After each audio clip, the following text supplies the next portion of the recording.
Welcome to the Slop Temple. We pray this video helps. In this video, I will show how to replace Ford Ranger horn. Begin by parking on level ground and engaging the parking brake, then disconnect the negative battery terminal to prevent shorts.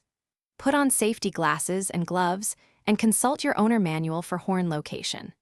Lay out tools in order so you can work methodically and avoid losing small parts during removal and installation. Start by removing grills or splash shields that block access, using a screwdriver or socket as needed. Carefully unplug the horn wiring harness and place a label on each connector to remember their positions. Use penetrating oil on stubborn bolts, then hold the horn while loosening the mounting nut to prevent it from falling and causing damage. Position the new horn on the original bracket and tighten the mounting bolt snugly, but avoid over-torque. Reconnect the labeled wiring harness and secure wires away from moving parts with zip ties or clips.